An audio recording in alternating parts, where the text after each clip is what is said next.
Hello everyone, कैसे हो आप लोग। So welcome to Embibe. मैं गिरीश चंद्र, आपकी फिजिक्स फैकल्टी, आप सभी लोगों का स्वागत करता हूं फिर से। तो जैसा कि हम जानते हैं कि हमने motion in a straight line को पढ़ा है, काफ़ी अच्छे से पढ़ा है और बहुत शानदार तरीके से उसके कंसेप्ट्स को समझा है, काफ़ी क्वेश्चंस भी किए हैं। ओके, उसी के ही कंटिन्यूशन में आज मैं आपके लिए कुछ प्रैक्टिस सेशन लेके आया हूँ। ओके, जितना हमने पढ़ा एटलीस्ट हमको ये तो पता हो कि पढ़ने के बाद हम उसको अप्लाई कर पा रहे हैं कि नहीं कर पा रहे हैं। ओके, मतलब कंसेप्ट को सीखना और उसके बाद उसका एप्लीकेशन सबसे ज़्यादा इंपॉर्टेंट होता है। ओके, क्योंकि अल्टीमेटली आपको न्यूमेरिकल सॉल्व करने हैं और जानते हैं कि मैक्सिमम क्वेश्चन जो फिजिक्स में आते हैं वो न्यूमेरिकल आते हैं। तो आप सबको कंसेप्ट के एप्लीकेशन आने चाहिए। तो उसी के ही कंटिन्यूशन में उसी को ही जानने के लिए हम आज लेके आए हैं आपके लिए कौन सा practice session, motion in a straight line. Okay okay बच्चा, स्टार्ट करते हैं। लेट्स स्टार्ट बिना किसी देरी किए हुए। बहुत अच्छे अच्छे क्वेश्चंस हैं। ओके, बस बने रहिए हमारे साथ। ओके, सो स्टार्ट करते हैं। पहला क्वेश्चन आपकी स्क्रीन पर है, फटाफट से पढ़िए, बढ़िया से पढ़िए और सॉल्व कीजिए।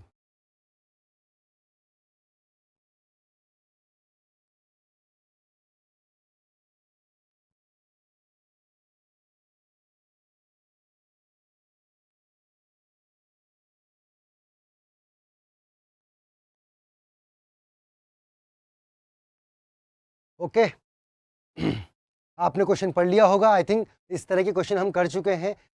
अच्छी बात है कि इस क्वेश्चन में आप ऑप्शन देखेंगे तो आपके पास option A B and both A and B भी है। ओके, तो या तो सिंगल भी करेक्ट हो सकता है या ऑप्शन सी भी हो सकता है। तो आपको देखो, ऐसे क्वेश्चन में मैंने बोला है, मेरी पिछली क्लास में आपने ये चीज़ जाना होगा कि एक बार आप क्वेश्चन के ऑप्शंस में नज़र डालिए। कई बार ऑप्शंस में नज़र डाल के आपको और हेल्प मिलती है कि आपकी एक्यूरेसी 100% है कि नहीं है। मतलब आप जो आंसर टिक कर रहे हैं, सपोज आपका एक आंसर आया ए, आपने ए मार दिया, बट आपने नीचे के ऑप्शन नहीं पढ़े, तो हो सकता है कि सी ऑप्शन भी करेक्ट हो जिसमें ए और बी दोनों सही हो। अब देखते हैं इस क्वेश्चन को, आ जाइए। क्वेश्चन सिंपल है, क्वेश्चन सिंपल है। कह रहा है particle is constrained to move on a straight line path. मतलब स्ट्रेट लाइन पे मूव करेगा, बहुत बढ़िया। स्ट्रेट लाइन पे मूव कर रहा है। It returns to the starting point after 10 second. मतलब बच्चा यहाँ से स्टार्ट हुआ, यहाँ गया और फिर यहाँ आ गया। ये 10 सेकेंड में हुआ है, टोटल जो हुआ 10 सेकेंड में हुआ। अंडरस्टैंड। और कह रहा है कि total distance covered by the particle during this whole time. मतलब पूरे टाइम पे टोटल डिस्टेंस जो थी वो बच्चा कितनी थी। टोटल डिस्टेंस बच्चा हमारी है 30 metre. Perfect perfect. Which of the following statement about the motion of the particle is true. ध्यान देने वाली बात है। ओके, क्वेश्चन में उसने दिया total distance covered by the particle. अब पूछ रहा है the displacement of the particle is zero. ओहो भैया, जब वो रिटर्न होके अपने उसी ही पॉइंट पे आ गया तो डिस्प्लेसमेंट कितना होगा, जीरो होगा, क्योंकि initial and final point same है। और डिस्प्लेसमेंट हम जानते हैं कि फाइनल माइनस इनिशियल पोजीशन होती है, पोजीशन का चेंज होता है। सिंपल, आपको पोजीशन पता होनी चाहिए। अगर दोनों पोजीशन सेम है तो it returns to the starting point. ये ध्यान रखने वाली बात है कि उसने वापस उसी ही पॉइंट पे आ गया है। तो डिस्प्लेसमेंट हमारा जीरो हुआ। बट अभी और देख लेते हैं। Average speed of the particle is 3 metre per second. Okay बच्चा, एवरेज स्पीड कितना होती है, बहुत पढ़ चुके हैं, स्पीड की बात कर रहा है। मैंने बताया था कि इसमें दो कंसेप्ट होते हैं, एक स्पीड और एक वेलोसिटी। स्पीड और वेलोसिटी, स्पीड जो मैग्नीट्यूड की बात करता है, तो स्पीड में total distance upon total time. Simple question, simple. देखिए कितना प्यारा क्वेश्चन। टोटल डिस्टेंस तो 30 मीटर हो गया और टोटल टाइम इसने इसके लिए लिया 10, तो आंसर इज 3। तो ऑप्शन बी भी सही है। तो इस हिसाब से both A and B are correct, क्योंकि सिंगल चॉइस करेक्ट है। तो सिंगल के हिसाब से आपका सी ऑप्शन होना चाहिए। देखा, शानदार। तो ये फिर से आपके पास सॉल्यूशन है। तो इस क्वेश्चन में अगर सीखने वाली बात है तो वो ये थी कि कभी भी मैं हमेशा बोलता हूँ कि एक बार ऑप्शन में नज़र मार लीजिए, क्योंकि नज़र मारने से कई बार क्या होता है कि हमें कहीं बार कुछ गलत भी कर रहे होते हैं तो थोड़ा एक आइडिया मिल जाता है। ओके, तो सी। ओके, नेक्स्ट देखते हैं। नेक्स्ट पढ़िए क्वेश्चन, शानदार क्वेश्चन एक और पढ़िए।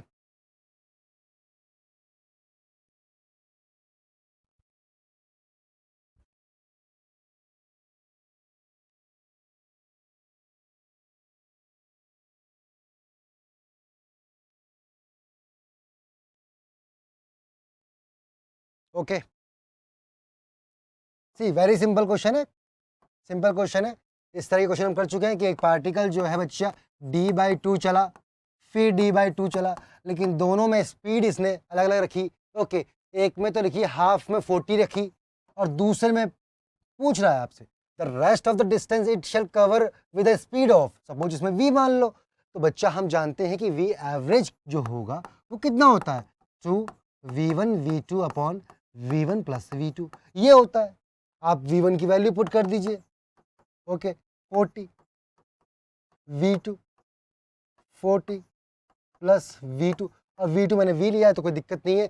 अब आपको बस इस v2 को निकालना है, लेकिन v एवरेज पता होना चाहिए। ओहो, v एवरेज कैसे निकालेंगे? Car covers a distance of 2 kilometre in 2.5 minute, मतलब टोटल जो डिस्टेंस इसने कवर किया बच्चा वो कितना किया, 2 किलोमीटर, और टोटल टाइम कितना किया, 2.5। तो ये तो सिंपल सी बात है ना कि total distance upon total time 2.5। अब बच्चा बहुत ध्यान रखने वाली बात है, देखो क्वेश्चन मोस्टली लोग कहाँ करते हैं, मैंने आपको एक तरीका बताया था कि पहले आप क्वेश्चन को रीड करिए, रीड करने के बाद फॉर्मूला यूज्ड को चेक कीजिए कि फॉर्मूला आप सही यूज कर रहे नहीं कर रहे हैं, और उसमें यूनिट्स को भी चेक कीजिए। हमेशा आपको पहले QFC, मैं ये बहुत बार बोल चुका हूँ, apply this QFC in each question. How? Q is the question reading, आपके पास क्वेश्चन रीडिंग कंप्लीट होनी चाहिए, ये नहीं कि आधा पढ़ा और मैंने फॉर्मूला लिख दिया, नो, ये नहीं चलेगा। आपको क्वेश्चन को पूरा रीड करना है और उसको अंडरस्टैंड करना है। ऐसा नहीं कि क्वेश्चन रीड किया, हल्का फुल्का समझ में आया और सीधा फॉर्मूला मार दिया, नो, आपको एटलीस्ट पूरे क्वेश्चन की लैंग्वेज तो समझ में आनी चाहिए। आया कि नहीं आया? आपको उस पूरे क्वेश्चन की लैंग्वेज और मीनिंग समझ में आना चाहिए कि क्या इसका मीन है और क्या मुझे निकालना है। तो question reading is very important. Then formula used, आप फार्मूला चेक कीजिए कि आप फार्मूला कौन सा लगा रहे हैं। कभी कभी लोग फार्मूला कर यूज करते हैं, टू भूल गए और सीधा तेजी में किया और सॉल्व कर दिया। यही कह रहा हूँ कि फार्मूला लिखने के बाद एक बार उसको देखिए, ये कंसेप्ट आप हर क्वेश्चन में लगाओगे, आपकी एक्यूरेसी 100% होगी। ओके, एंड आप जानते हैं कि नीट का पेपर हो, जेई का पेपर, किसी का भी एग्जाम हो, कोई भी एग्जाम हो बच्चा, इन एग्जाम्स में रैंक लाने के लिए सबसे इंपॉर्टेंट फैक्टर जो है वो है एक्यूरेसी। सिलेबस तो आप कवर करेंगे ही करेंगे, प्रैक्टिस भी आप करेंगे, बट क्या आपने अपनी एक्यूरेसी को मेंटेन किया है कि नहीं, ये सबसे इंपॉर्टेंट है। ओके, तो टोटल टाइम अपॉन 2/2.5, ओके, ये मिनट में है तो इसको किसमें कीजिए, इसको किसमें कीजिए, पर आवर में। ओके, किलोमीटर पर आवर में। ओके, बस इसको सॉल्व कीजिए, आंसर आपके पास होगा, और आई थिंक आंसर आपने निकाल लिया होगा, आंसर विल बी 6। ओके, शानदार शानदार। ओके, बस आपको यहाँ ध्यान क्या रखना था कि उसने टाइम जो है वो मिनट में दिया था, तो क्वेश्चन किलोमीटर पर आवर में वो स्पीड पूछ रहा है, तो आपको उसको कन्वर्ट करना पड़ेगा। तभी मैं कहता हूँ कि यूनिट्स पे हमेशा ध्यान दीजिए, क्योंकि वो आपसे क्वेश्चन में ना इन्हीं चीज़ों पे खेलेगा। Understand? Okay, so next question देखते हैं बच्चा, देखिए पढ़िए। ओके,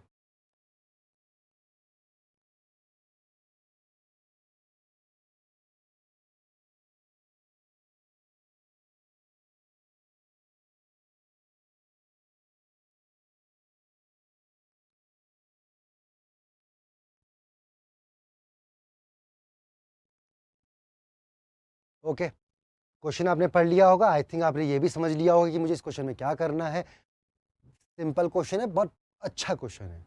मैंने कहा था कि डिस्प्लेसमेंट और डिस्टेंस में मोस्टली क्वेश्चन इस तरह के ही आते हैं, क्योंकि बच्चा वहाँ गलती करता है। क्यों? क्योंकि डिस्प्लेसमेंट पूछा है, डिस्टेंस निकाल लेगा, डिस्टेंस पूछा है, डिस्प्लेसमेंट निकाल लेगा, ये सब गलतियाँ करता है। फिर स्पीड पूछा है, वेलोसिटी निकाल लेगा, एवरेज स्पीड पूछा है, एवरेज वेलोसिटी निकाल देगा। इन सब में गलतियाँ होती हैं, तो इस सब में क्वेश्चन अच्छे बनते हैं। अब इसको देखिए, एक कार स्टार्ट्स फ्रॉम पी से स्टार्ट किया और यहाँ आर तक पहुँचा, कोई दिक्कत नहीं है।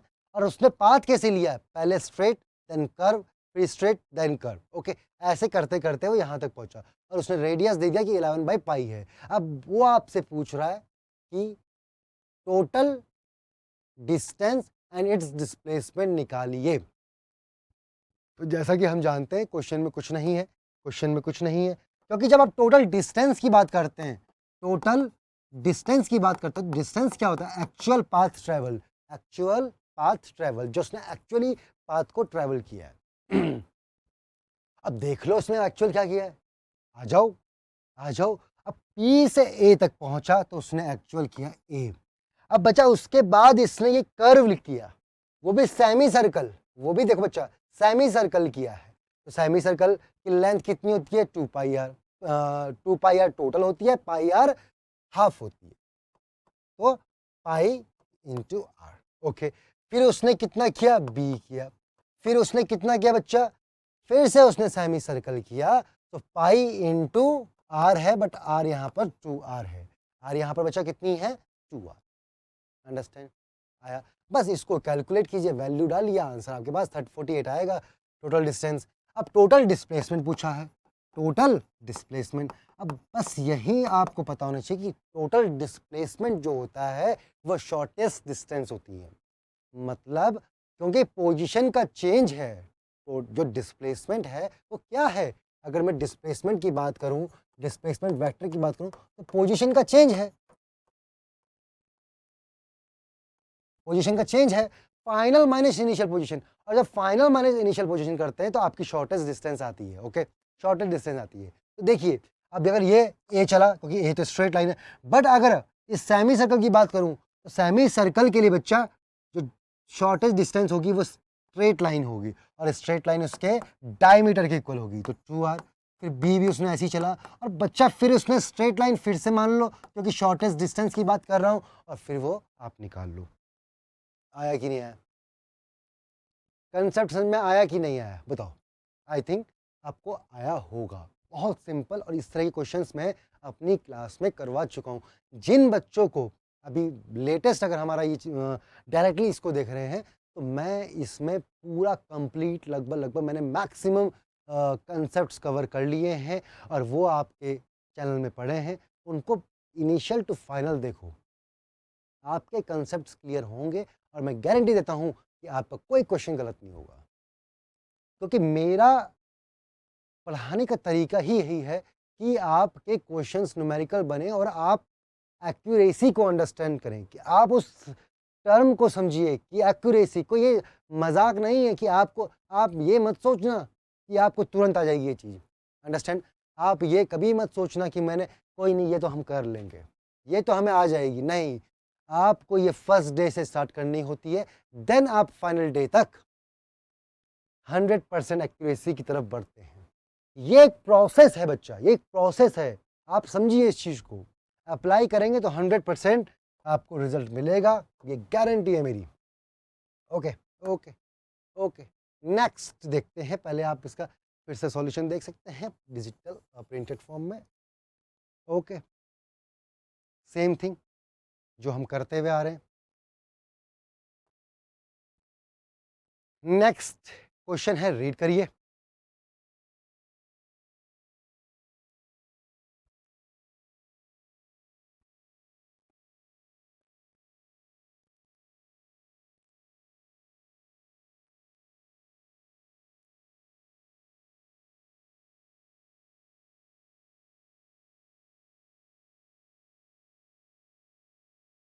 ओके, आई थिंक क्वेश्चन आपने पढ़ लिया होगा।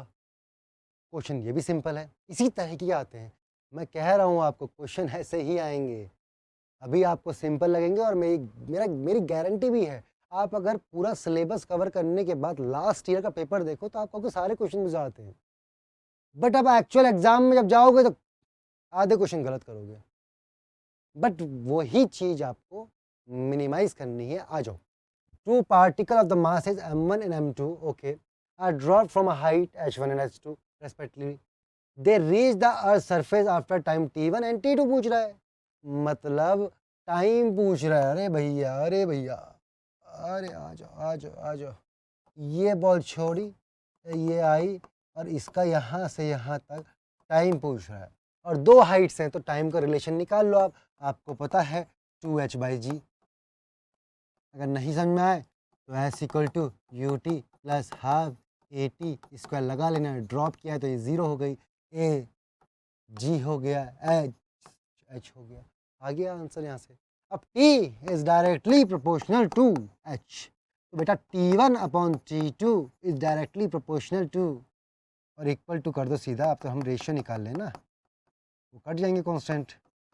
H1 अपॉन H2 या under root H1 upon H2। आया नहीं आया? क्वेश्चन समझ में आया नहीं आया बताओ? क्वेश्चन समझ में आया कि नहीं आया? बहुत सिंपल क्वेश्चन था, सिर्फ रिलेशन पे बेस्ड था, आपको रिलेशन पता होना चाहिए। रिलेशन पता है तो आंसर भी आपके सामने होगा। ये है सॉल्यूशन, एक बार पढ़ लीजिए, सिंपल है। देखो सॉल्यूशन भी मैं आपको देता हूँ ताकि आप दोबारा कभी देखें तो एक बार फिर से इसको मतलब अंडरस्टैंडिंग बनाने के लिए। कई बार मैं कोई और तरीके से बताता हूँ, सॉल्यूशन कोई और तरीके से मैंने लिखा है, तो ये आपकी दोनों चीज़ों को बेस्ट करता है, आपके पॉसिबल वेज को परफेक्ट करता है। अंडरस्टैंड? सो एक और क्वेश्चन है, रीड करिए फटाफट।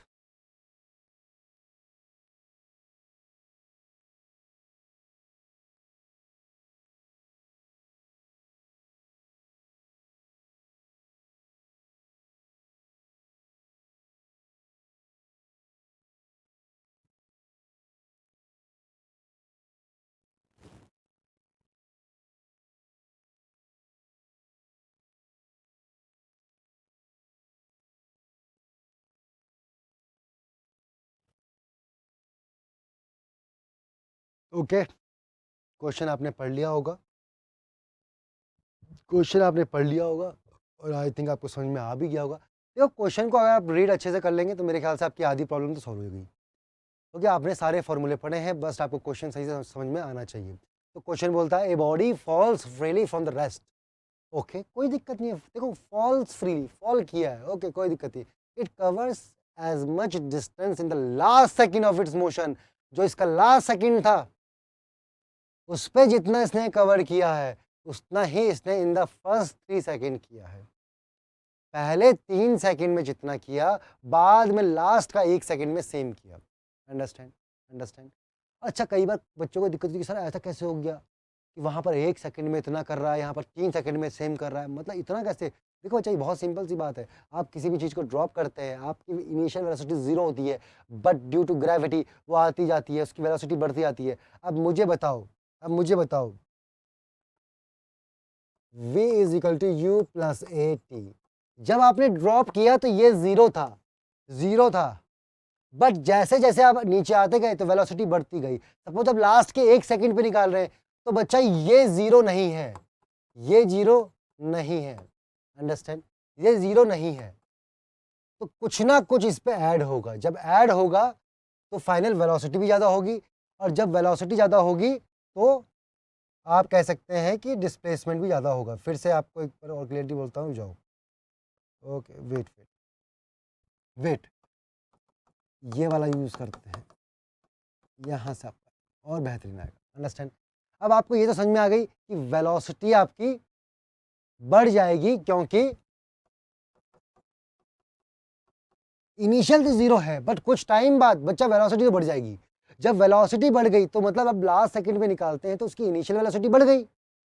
अंडरस्टैंड? ये कोई चीज़ ड्रॉप कर रहे हैं आप, यहाँ सपोज आप यहाँ से यहाँ लिए, तो यहाँ पर तो वेलोसिटी 0 थी इनिशियल, बट जब बच्चा यहाँ से यहाँ लेंगे तो इस केस में initial velocity not equal to 0 है, नॉट इक्वल टू 0 है। तो आप सेम टाइम भी पुट करेंगे तो ये टर्म आपका 0 नहीं होगा, ये ऐड होगा, और जब ये ऐड होगा बच्चा तो हमारा डिस्प्लेसमेंट हमेशा ज़्यादा आएगा। ये सिंपल कंसेप्ट की बात है। आ जाओ, अब ये क्या बोल रहा है कि body falls from the rest, rest से किया तो u इक्वल टू 0 है। ओके, कह रहा इट कवर्स लास्ट सेकंड में। अब देखो, लास्ट सेकंड कौन सा सेकंड होता है? लास्ट सेकंड वो सेकंड होता है जो टाइम ऑफ फ्लाइट है।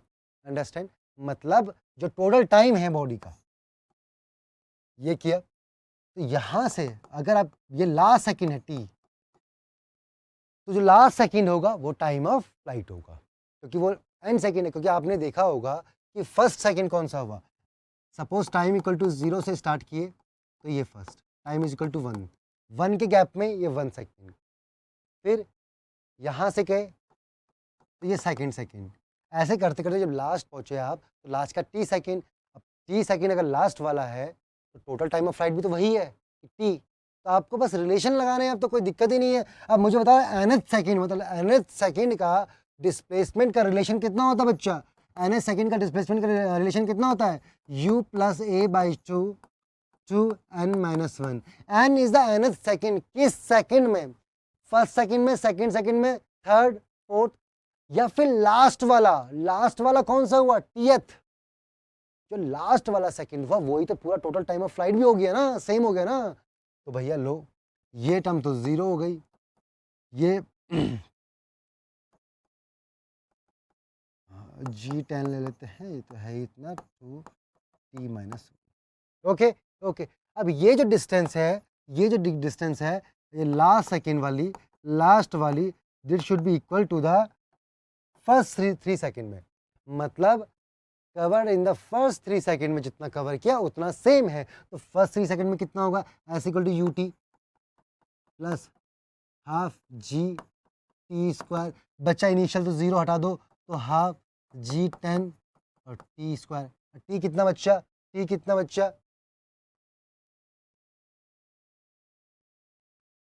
फर्स्ट 3 में 3 स्क्वायर, 3 स्क्वायर, क्योंकि पहले 3 सेकंड में टाइम जो है वो 3 है। बस दोनों को इक्वेट कर दो, अब दोनों को इक्वेट कर दो।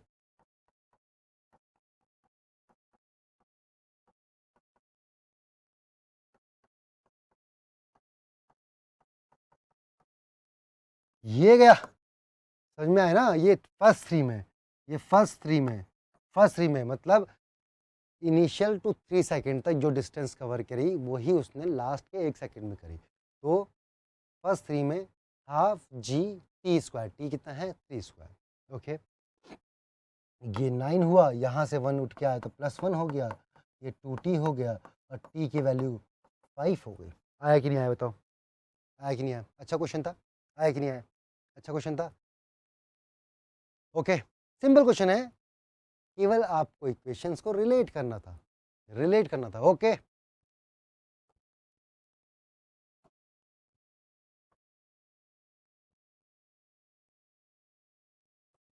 ये रहा सॉल्यूशन फिर से आपके पास। अंडरस्टैंड? तो आपको लास्ट सेकेंड और टाइम ऑफ फ्लाइट का मीन समझ में आ गया कि अगर मैं किसी भी बॉडी को ड्रॉप करूं और उसका लास्ट सेकेंड बोलूं तो लास्ट सेकेंड तो उसका टाइम ऑफ फ्लाइट ही है। वहां से वहां तक पहुंचने का टाइम जो है वो टी है, और टी जो है वो लास्ट सेकेंड भी है।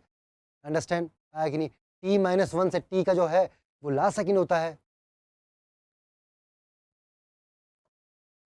एक और क्वेश्चन आपकी स्क्रीन पे है, फटाफट से देखिए और रीड करिए।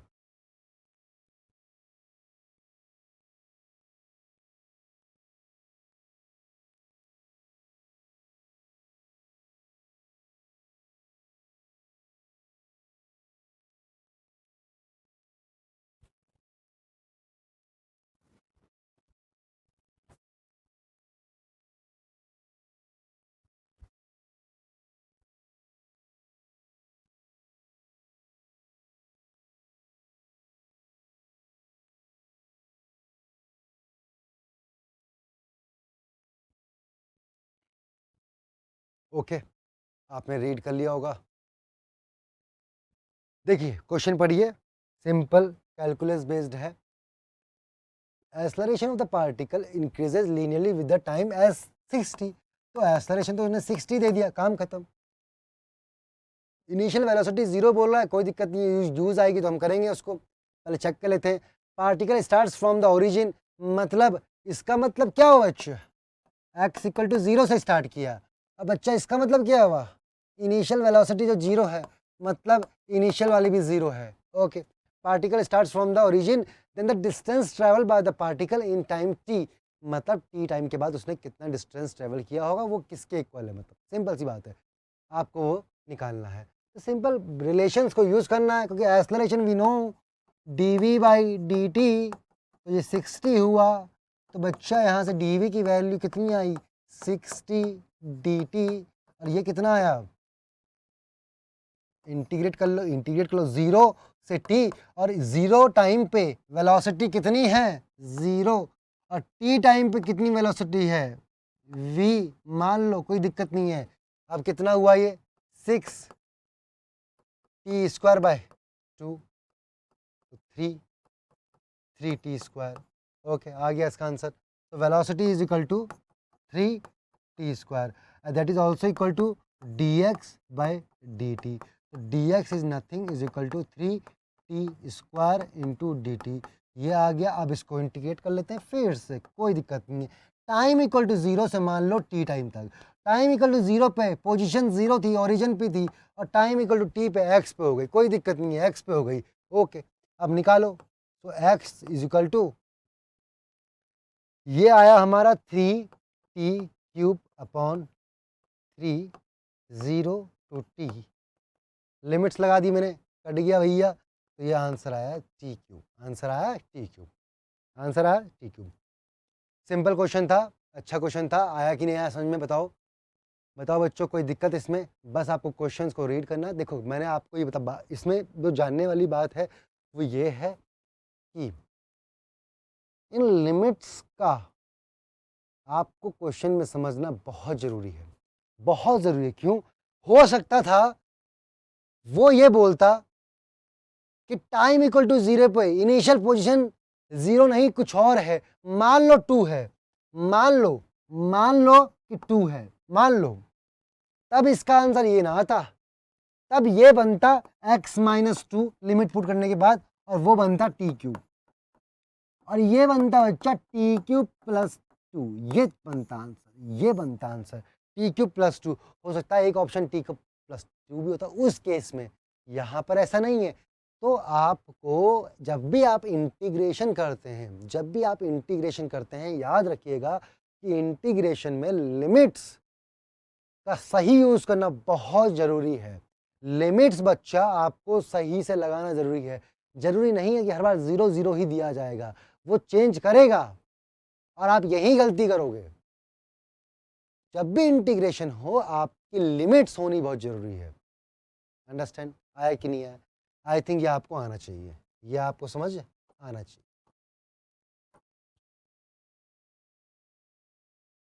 ओके, ये आपके पास है सॉल्यूशन। अगेन आप इसको देख सकते हैं, समझ सकते हैं। कोई दिक्कत हो तो बताइएगा। एक और क्वेश्चन आपकी स्क्रीन पे, फटाफट से पढ़िए।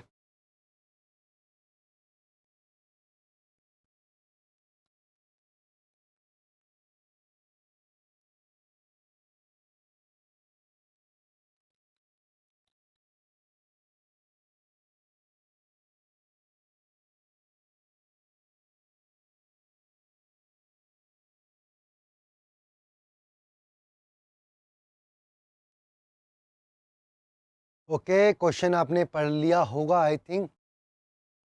इस तरह क्वेश्चन हम कर चुके हैं ग्राफिकल एनालिसिस में। मैंने आपको बहुत शानदार तरीके से ये कंसेप्ट को समझाया था कि किस तरीके से डिस्प्लेसमेंट और डिस्टेंस निकाला जाता है अगर वीटी का ग्राफ है तो। अंडरस्टैंड? और मुझे लगता है अगर आपने वो ध्यान से पढ़ी है मेरा लेक्चर, आपने उस लेक्चर को अच्छे से देखा है, ये क्वेश्चन आपके लिए बहुत ईजी है। अंडरस्टैंड? बहुत ईजी होगा। अब देखो कुछ नहीं है, कुछ नहीं है, बस ध्यान दीजिए, ध्यान दीजिए।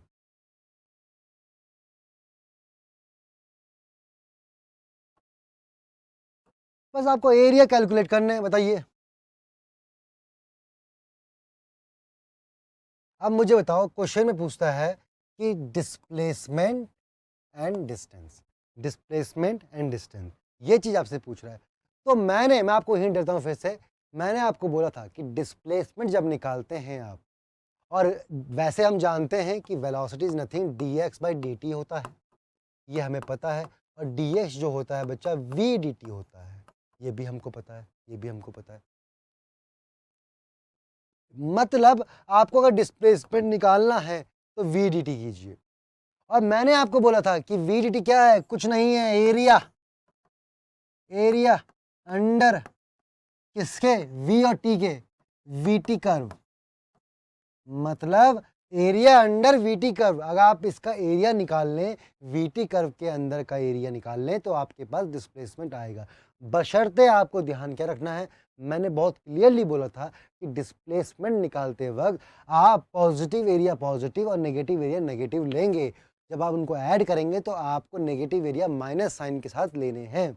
मतलब सपोज मान लो कि इसका A1 आया, मान लो कि इसका A2 आया, तो डिस्प्लेसमेंट बच्चा A1 माइनस A2 होगा। और यही बात मैंने आपको बोली थी कि डिस्टेंस में जब आप एरिया अंडर द कर्व निकालते हैं तो डिस्टेंस, टोटल डिस्टेंस होती है एक्चुअल पाथ ट्रेवल, और उसमें आप सिर्फ मैग्नीट्यूड लेते हैं। मतलब आपका पॉजिटिव हो नेगेटिव हो मुझे उससे मतलब नहीं है, मैं सारे एरियाज को ऐड करूंगा। अंडरस्टैंड? मैं सारे एरियाज को ऐड करूंगा। इसके बाद बचा क्या है क्वेश्चन में? एरिया निकालना है, इतना तो आपको आता ही है और मैं करवा भी चुका हूँ कई बार। ट्रापेजोइडल का एरिया मैंने आपको बताया कैसे निकालते हैं, आपने मेरी पुरानी क्लास में देखा होगा, तो सॉल्व कीजिए इसको और आपने सॉल्व कर लिया होगा। I think answer will be I think this much. Okay okay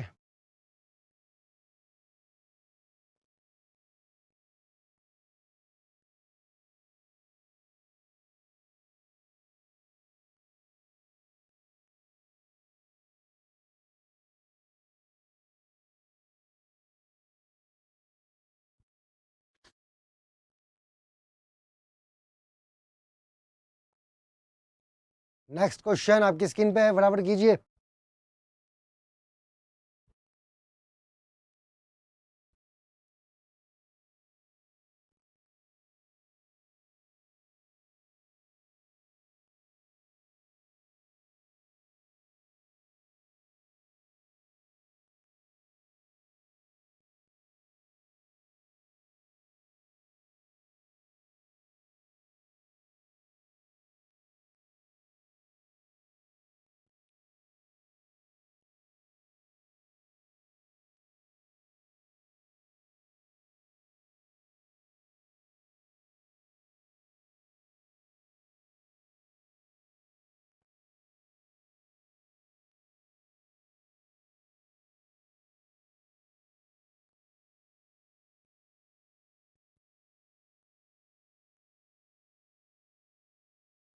I think question आपने पढ़ लिया होगा बच्चों, क्वेश्चन आपने पढ़ लिया होगा। आ जाओ, ट्राई भी कर लिया होगा। अच्छा क्वेश्चन है, बहुत ही बढ़िया क्वेश्चन है। वैसे तो वन लाइनर आंसर है इसका, सोचने की जरूरत ही नहीं है। कह रहा है कि वेलोसिटी और एक्स का आपने दे दिया फंक्शन को, यार दे दिया कोई दिक्कत नहीं है, वी एक्स का दे दिया हमें, ओके कोई प्रॉब्लम नहीं है। और बोल रहा है कि find the magnitude of the acceleration of the particle, मतलब आपको एक्सलरेशन निकालना है when the velocity of the particle is zero. मतलब आप एक्सलरेशन निकालो बच्चा कब? जब वेलोसिटी जीरो हो। ओके ओके ओके, मतलब पहले तो एक्सलरेशन कैसे निकलेगा? v फंक्शन है x का, तो मैं एक चीज तो जानता हूं कि v is equal to D we by D X, ये मैं जानता हूं। ओके, अब मुझे बताओ क्या एक्सलरेशन पूछ रहा है जब वेलोसिटी जीरो हो? अरे तो भैया सीधा वेलोसिटी तो जीरो यहाँ हो जाएगी, और जीरो से आप कुछ मल्टीप्लाई भी करेंगे डी बाई डी एक्स को, तो वो भी तो जीरो ही आएगा। देखो कितना बड़ा क्वेश्चन था, मतलब सीधा रिलेशन ही बोलता है v dv by D x. और जब मैं कह रहा हूँ कि वेलोसिटी ज़ीरो हो, तो जब फर्स्ट टर्म ज़ीरो हो गया, मल्टीप्लाई कर लो किसी भी टर्म से, आपका आंसर ज़ीरो ही आना है। कुछ लोग वेलोसिटी यहाँ पर ज़ीरो लगते हैं, और देखिए मैं बता रहा हूँ कहाँ गलती, कहाँ टाइम टेकिंग, मतलब आधे क्वेश्चन छोड़ने हैं बच्चों को, तो वो लोग क्या करेंगे, इसको ज़ीरो के इक्वल पुट करेंगे, फिर वो पोजीशन निकालेंगे, कुछ पोजीशन आएगी, इसको जीरो के इक्वल पुट करने के बाद एक्स की कुछ वैल्यू आएगी, उस एक्स पे वेलोसिटी जीरो है, अब उसको यहाँ पुट करेंगे, ये करेंगे x square minus 5x plus 4, और फिर इसका डी बाई डी एक्स निकालेंगे, डी बाई डी एक्स कितना आएगा? 2x माइनस 5, ये आया, ये एक्सलरेशन आया। अब वो बच्चे क्या करेंगे, यहाँ पर उस एक्स की वैल्यू पुट करेंगे।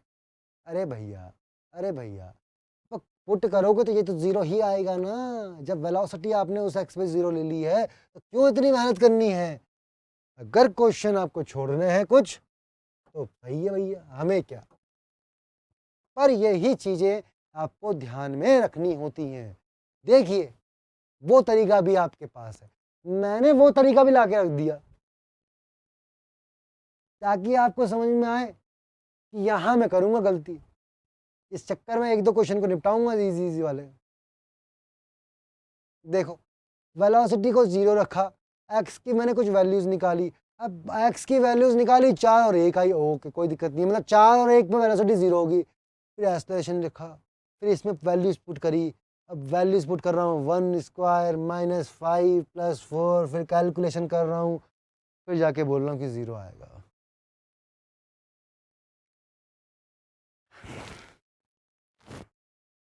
ये चीज़ें तो फिर करोगे तो बहुत टफ हो जाएगा। नेक्स्ट क्वेश्चन आपकी स्क्रीन पे है, फटाफट से देखिए, करिए।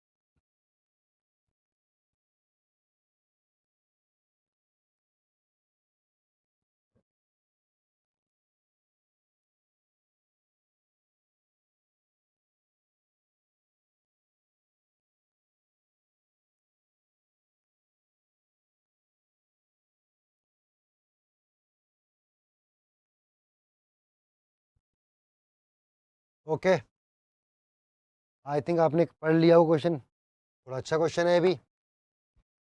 आ जाओ आ जाओ। क्या बोल रहा है कि particle starts from the origin, origin से स्टार्ट हुआ, कोई दिक्कत नहीं है, मतलब इनिशियल एक्स तो 0 हो गया, and moves along the X axis such that the velocity at a given start is given. अरे वेलोसिटी दे दी भैया, ओके, ये दी इसने वेलोसिटी।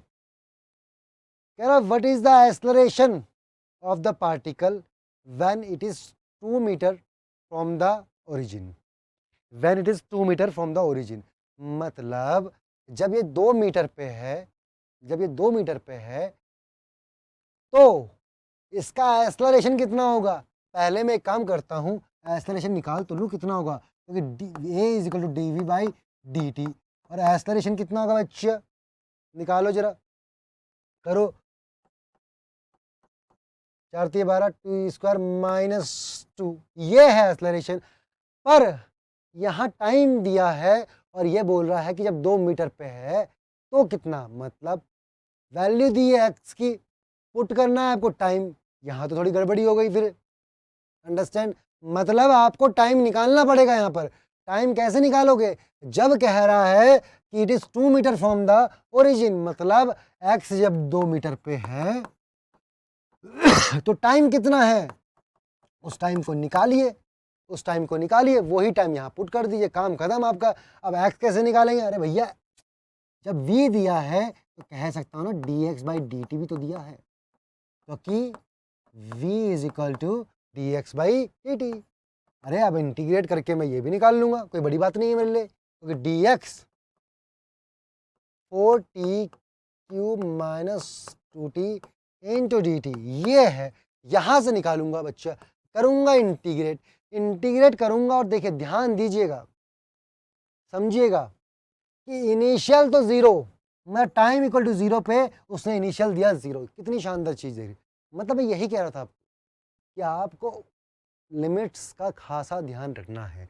टाइम इक्वल टू 0 पे इनिशियल 0 है, और time is equal to T पे मान लो कि वो 2 मीटर है, टी टाइम पे वो 2 मीटर है, मुझे टी ही तो निकालना है यहाँ पुट करने के लिए, क्योंकि मुझे एक्सेलरेशन भी उसी टाइम पे चाहिए जहाँ पर हमारा एक्स 2 मीटर है। ओके, तो ये आ गया 2, इसको पुट करिए तो 4t4 by 4 minus 2t square by 2। अब देखिए लिमिट पुट करिए 0 टू टी, ये 4 4 गया, 2 2 गया, तो t4 minus T square is equal to 2, ये इक्वेशन आई। अब यहाँ से आपको टाइम की वैल्यू निकालनी है, यहाँ से आपको टाइम की वैल्यू निकालनी है। अब आधे बच्चे डर जाएंगे, भैया इतनी बड़ी इक्वेशन कैसे सॉल्व करूँ, टी की पावर 4, ओहो, बट होगी, होगी कैसे होगी? मान लेता हूं ना T square is equal to, मान लेता हूं वाई है, मान लेता हूं वाई है, मान लेता हूं मैं कि T square is equal to Y है, तो टी की पावर 4 जो हो गया वाई स्क्वायर माइनस वाई, इसको मैं इधर ले जा रहा हूं, ये इक्वेशन हो बन गई हमारी। अब क्या मैं इसके फैक्टर निकाल सकता हूं? निकाल सकता हूं बच्चों, Y square minus 2 Y plus 1 Y minus 2 equal to 0, मतलब वाई माइनस 2 और Y plus 1 is equal to 0। ओहो, शानदार चीज तो अब है, शानदार चीज तो अब है। अब देखिए, अब देखिए कि y इज इक्वल टू 2, एक ये आया, और y की value T square, T square मतलब एक टी स्क्वायर की वैल्यू 2 आई और t की वैल्यू अंडर रूट 2 आई, परफेक्ट। और दूसरा बच्चा y is equal to minus 1 is equal to T square, ये पॉसिबल है नहीं, ये पॉसिबल है नहीं, अंडर रूट के अंदर माइनस 1 आएगा नहीं, तो एक तो हट गया, एक बचा, मतलब t की वैल्यू अंडर रूट 2 आई। ओ तो यो पुट कर देते हैं यहाँ पर, क्या दिक्कत है बच्चा? इधर आओ, इधर आओ, यहाँ पुट कर दो, 12 टी स्क्वायर कितना 2 माइनस 2, ओके 24 माइनस 2 22 आंसर। देखिए 22 इज द आंसर। कितना बढ़िया क्वेश्चन था, कितना शानदार क्वेश्चन आपकी स्क्रीन पे था, आया कि नहीं?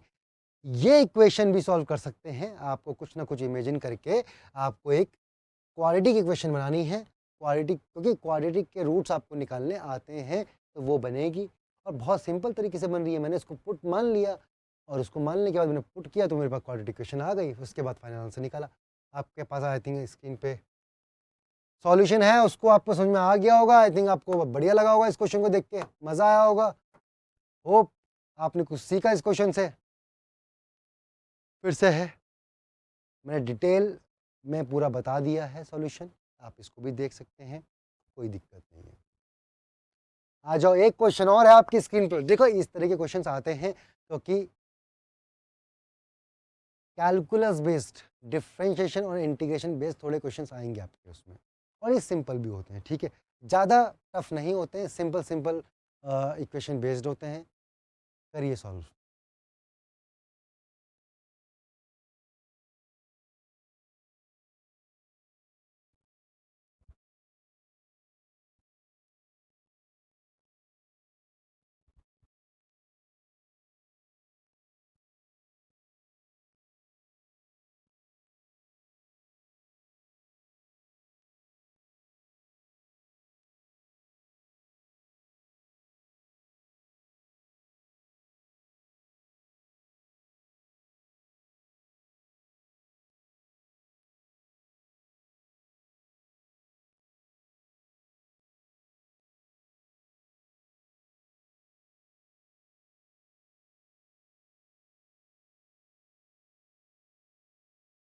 ओके, आपने पढ़ लिया होगा इस क्वेश्चन को, आपने पढ़ लिया होगा,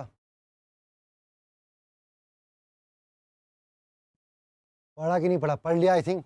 आ जाओ, the relation 3t is equal to root 3x plus 6, तो इक्वेशन है।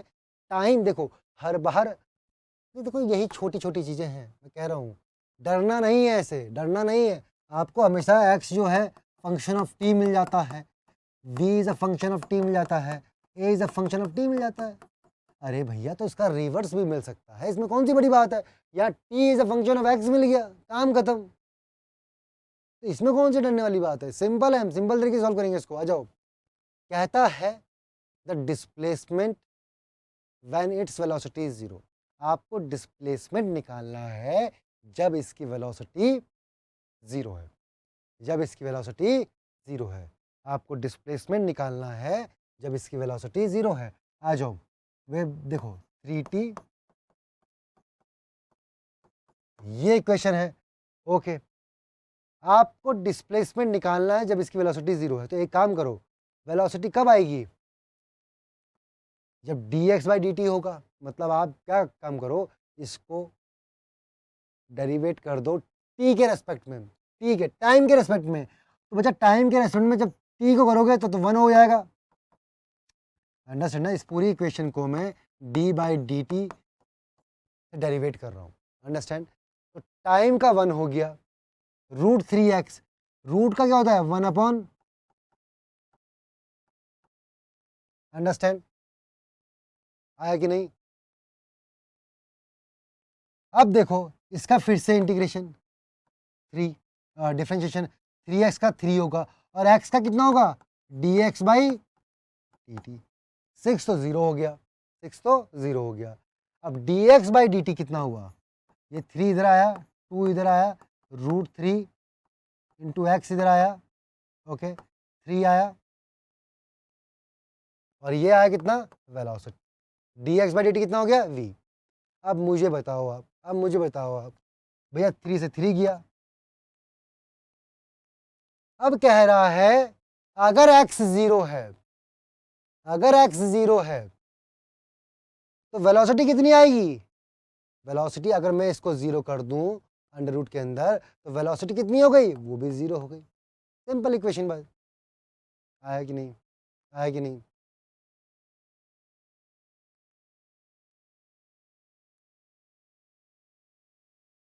आया कि नहीं।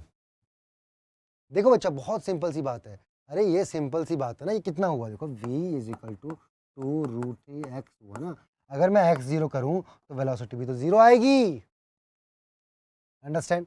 तो ऐसे आप किसी भी इक्वेशन को डेरिवेट कर सकते हैं, कुछ नहीं करना है, जिसके रेस्पेक्ट में डेरिवेट कर रहे हैं बस उसमें करते जाइए। अब टाइम को टाइम के रेस्पेक्ट में डेरिवेट करेंगे और टाइम t है तो यहाँ इसका 1 आएगा। जब इस रूट 3x का जो फॉर्मूला होता है अंडर रूट एक्स का 1/√2x, ओके, तो 1/2 रूट 3x, बट 3x अकेला नहीं है, साथ में है 3 इसके, तो वो फिर से डेरिवेट होगा तो 3 आया, और x को फिर से डेरिवेट करोगे तो dx बाई dt आया, ऐसे करके हम निकाल सकते हैं, ओके।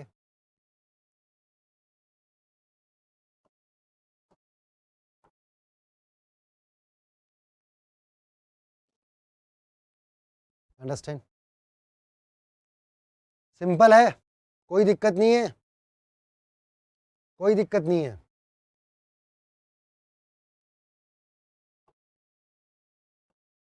ओके,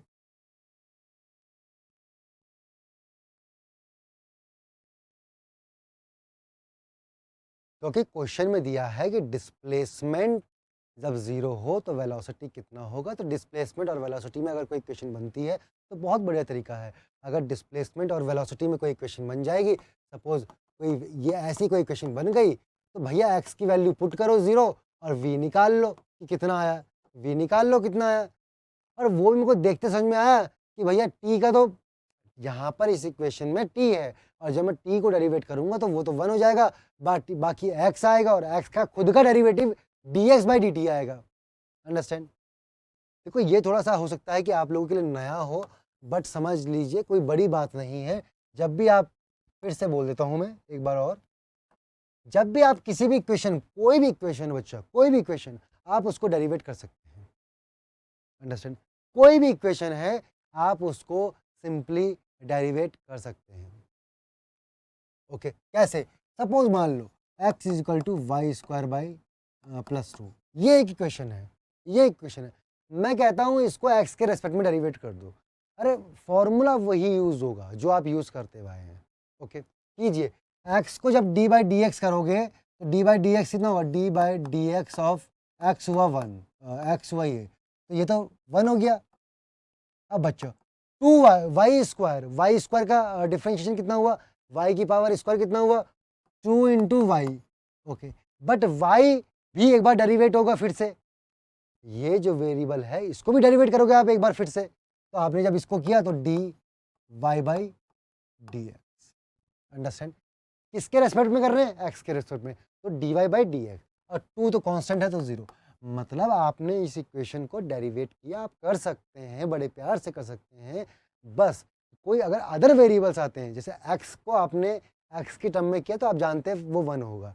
अगर कोई दूसरा वेरिएबल है आप उसको कर रहे हैं डेरिवेट, तो बस एक बार आप लास्ट में dy बाई डी एक्स लिखेंगे, मतलब जो रिलेशन वाई स्क्वायर का 2y आएगा, मतलब y की पावर n का डिफरेंशिएशन कितना होता है, n y n-1 ये होता है, ये तो आएगा ही आएगा, बट साथ में ये जो y है ये भी फिर से डेरिवेट होगा dy by dx,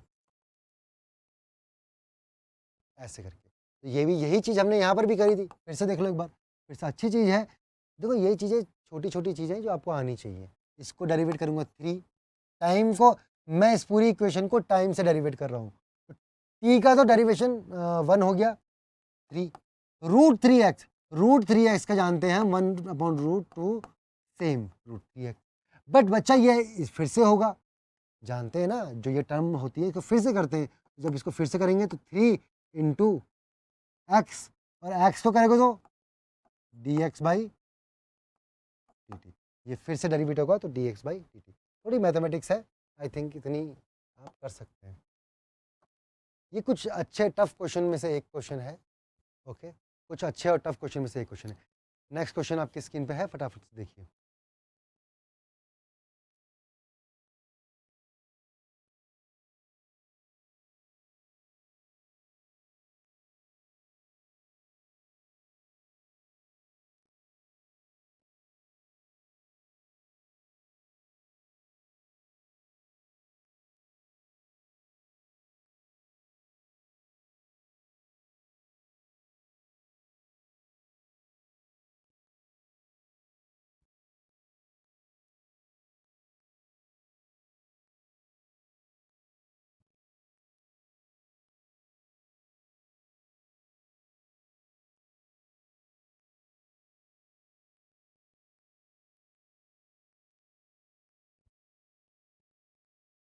okay, question आपने पढ़ लिया होगा कि एक्सेलरेशन और डिस्प्लेसमेंट का कोई ग्राफ है moving in a straight line.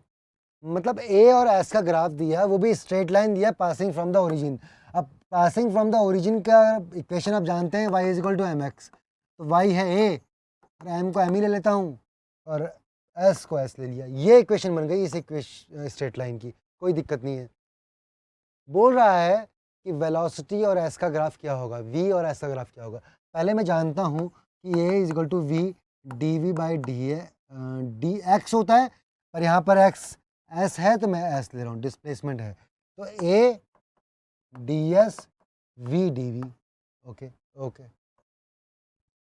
Okay, मुझे v और s में ग्राफ चाहिए, तो एक इक्वेशन तो v और s की बन रही है, मतलब पूरी इक्वेशन बन रही है, बस a एक्स्ट्रा आ रहा है, पर a भी ऊपर दिया है x के टर्म में, तो ये तो और भी अच्छी बात हो गई, m into s d s v d v. अब पूरी इक्वेशन जो है v और s के टर्म में बन चुकी है, पूरी इक्वेशन v और s के टर्म में बन चुकी है। अब आपको क्या करना है, इसको इंटीग्रेट कर दो।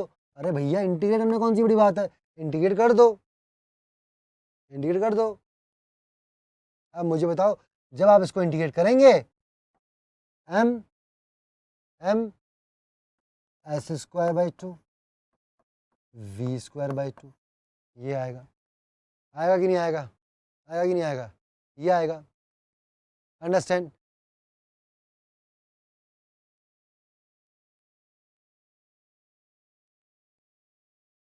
देखिए, moving in a straight line as shown in the figure, figure में जैसे शोन किया है, the initial velocity of the particle is zero. Okay, मतलब ओरिजिन से अगर स्टार्ट करते हैं तो इनिशियल जो है वो जीरो है, इनिशियल जो है वो जीरो है, तो जीरो टू वी और zero to s. Understand? Initial velocity बच्चा उसने दी है कि जीरो है, तो मैंने इनिशियल जीरो ले लिया, और ओरिजिन से स्टार्ट है तो ओरिजिन से हमने उसको स्टार्ट किया। आया कि नहीं? और ओरिजिन से क्यों स्टार्ट है, क्योंकि यहाँ डिस्प्लेसमेंट देखो ना आप, डिस्प्लेसमेंट इनिशियल कहाँ से स्टार्ट हुआ, ओरिजिन से स्टार्ट हुआ।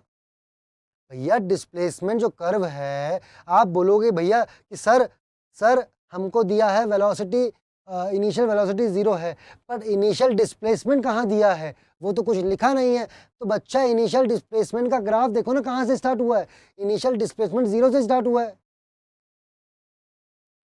तो बच्चा ये 2 से 2 कटे और ये इक्वेशन बनी रूट एम एस वी। अब ये बताओ किसकी इक्वेशन है, वी और एस में रिलेशन कौन सा है, वी और एस में रिलेशन स्ट्रेट लाइन रिलेशन है, कोई दिक्कत नहीं है, तो answer will be C. Okay, this is the solution. Again अच्छा क्वेश्चन था, मैंने बताया आपको कि डिस्प्लेसमेंट जीरो कैसे है, वो भी देखो छोटी छोटी चीज़ें हैं, कहीं ना कहीं दी होंगी। ग्राफ बहुत इंपॉर्टेंट होते हैं, याद रखिएगा, ग्राफ सबसे इंपॉर्टेंट है। ग्राफ में आपको छोटी छोटी चीज़ें दी होती हैं, जैसे क्या कि वेलोसिटी दे दी 0, बट डिस्प्लेसमेंट के बारे में बोला ही नहीं। अब मुझे लिमिट लगानी है डिस्प्लेसमेंट की, तो लेकिन मैंने ग्राफ देखा तो देखा कि ग्राफ में डिस्प्लेसमेंट जो स्टार्ट हुआ है वो 0 से हुआ है, मैंने फिर 0 लगाया। अंडरस्टैंड? ओके। सो अभी तक आपने अगर हमारी ऐप डाउनलोड नहीं की है तो कर लीजिए, लॉगिन कीजिए उसको, लॉगिन करके आपको होम पे जाइए, वहाँ पर लाइव क्लासेस का ऑप्शन आएगा, लर्न कीजिए, प्रैक्टिस कीजिए, टेस्ट दीजिए, वहाँ पर बहुत सारी चीज़ें हैं, क्वेश्चन तो भर भर के हैं। क्वेश्चंस करिए और अपनी एक्यूरेसी को मेंटेन रखिए। अंडरस्टैंड? और कैसे मेंटेन रखेंगे? अपनी मिस्टेक्स को नोट डाउन कीजिए और उनको रिवाइज कीजिए, वो 100% आपकी एक्यूरेसी मेंटेन होगी। ये मेरी गारंटी है आपसे, ये मेरी गारंटी है आपसे। और बच्चा लोग, एम्बाइब लेंस को डाउनलोड कर लीजिए, एम्बाइब लेंस की ऐप को डाउनलोड कर लीजिए, बहुत अच्छी ऐप है। पढ़ते पढ़ते वक्त आपको कोई 3D मॉडल्स देखने हो, एनिमेशन देखने हो, तो फटाफट से जाइए, स्कैन कीजिए और क्या पढ़ लीजिए। ओके। सो ये हमारा सेशन आज का है। होप आप लोगों ने एंजॉय किया होगा, आप लोगों को मज़ा आया होगा। सो मेरे साथ बने रहने के लिए thank you so much. Take care. Keep imbibing. We believe in you.